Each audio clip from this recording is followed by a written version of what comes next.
Hello, I'm Austin Leduc, Assistant to the Director of the Centre for Safeguarding Minors and Vulnerable Adults at St. Paul University, Ottawa, Canada.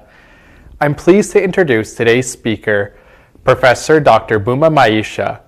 He's an Associate Professor in the School of Counseling, Psychotherapy, and Spirituality at St. Paul University. His primary research interests include sociocultural norms, social taboos, trauma, sexual violence, and interpersonal violence rooted in cultural beliefs, self and other concepts, and the contextualization of psychotherapy in sub-Saharan Africa. Based on his previous research, Dr. Maisha has proposed a contextualized therapeutic model for individuals and communities facing rape as a sexual taboo. This model emphasizes belief systems, particularly sexual taboos, and relational attachment. Welcome. Hello, Professor Maisha, and thank you for joining us today for the second part of the podcast, in which we hope to focus on trauma and healing. Thanks for having me again. In the previous podcast, you talked about trauma and the consequences that a traumatic experience can have for victims. Today, we want to talk about how trauma can be treated, perhaps even healed. But before we get into that, can you summarize the main consequences of trauma for us? Sure, I can definitely speak of the main consequences of trauma. The most known one would be the PTSD, someone who's been through a traumatic experience and who is, diagnosed with PTSD. It would be the most clinically known consequence of trauma. That's post-traumatic stress disorder. However, again, in terms of consequences, someone can experience depression, can experience anxiety, and in their daily life, they can also have intrusive memories of the traumatic experiences, and that can really challenge their ability to function normally. They can also have issues feeling safe, just like a normal, or actually an ordinary person would feel. They can also have challenges, trusting people, trusting institutions. So the notion of justice can be very challenged for them. And sometimes they can have a sense that things can be predictable as well. Thank you. In your opinion, what are the most important first steps in the healing process for someone who has experienced trauma? I believe the most important first step really is to give a sense of safety to that person, because a traumatic experience does challenge the fundamental feeling of safety for the person. They fear for their life, they fear for the life of their loved ones, they fear for their physical integrity, they fear for their psychological well-being. So safety comes first, whether you are creating an environment that is away from the area of violence, such as removing someone from a armed conflict area, and maybe creating sometimes a refugee camp somewhere, or allowing someone to leave a country that has been affected by war. And I think behind this, it is the notion of safety that is there. Or actually taking a child out of an abusive home, or taking a spouse out of an abusive home and giving them a place where they can stay away from the violence. So we have safety there. It can also be in the context of counseling, providing that safe place where the person can feel like they can talk about this experience without feeling judged, without feeling like, blamed for what happened. So we're talking about emotional safety there. So it is the most important first step, I would say, that any person willing to support the healing journey of someone who's been experienced, who has experienced traumatic, events, need to consider. Thank you. Looking at safety and security, why is the feeling of security, both internal and relational, so central to healing? And how can we begin to rebuild that security when it has been shaken? It is central to healing because it is the most impacted, it is the most threatened. Trauma is the result of violence, whether it's natural, accidental, interpersonal, it's violence. And when you're talking about violence, you're talking about the absence of safety and security. So for someone to believe that they are going to have a different experience, they need to have a sense that they are not, in the same environment. They need to have a sense that wherever they are going, or the person they are working with is not going to repeat what has created trauma for them.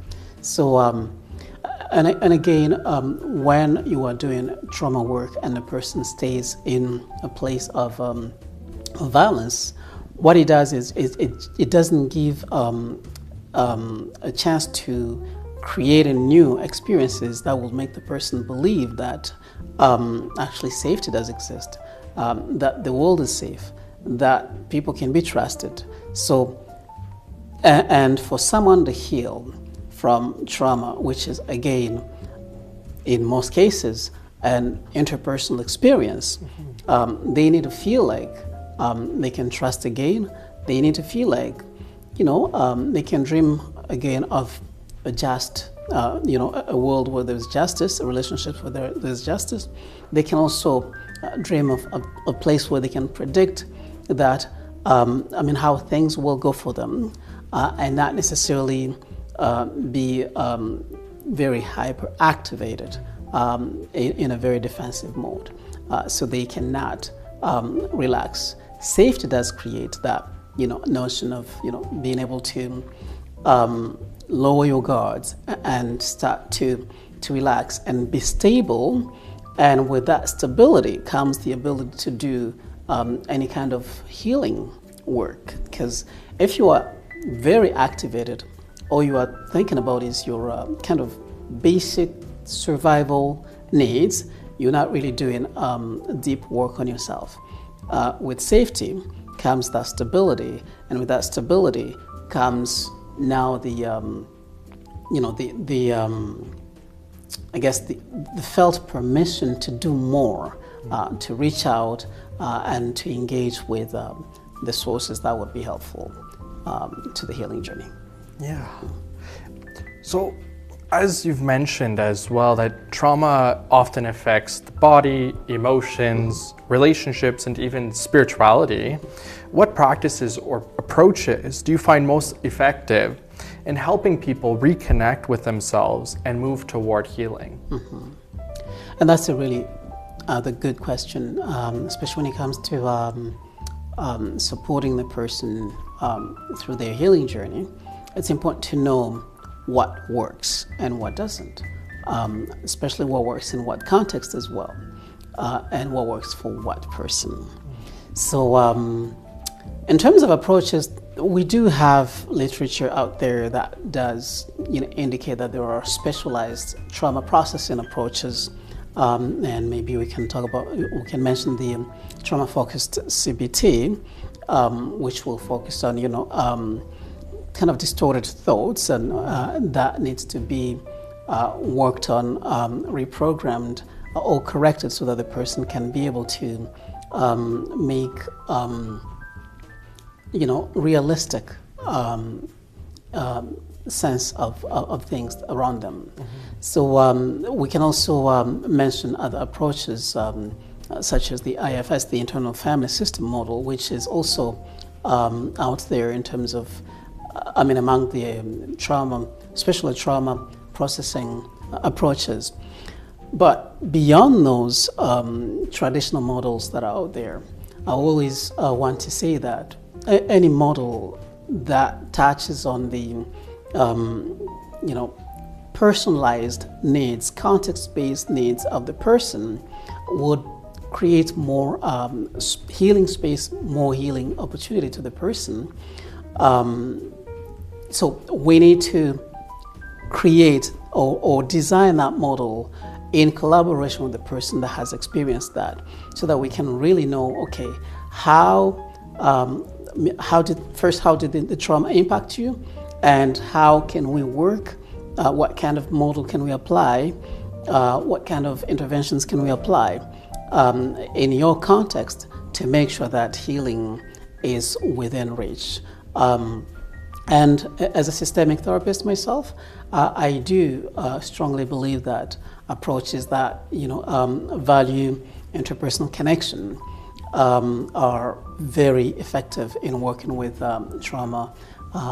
Again, that's because they believe in most cases trauma is an interpersonal experience, and healthy interpersonal relationships do provide room for healing. They do provide a sense of safety.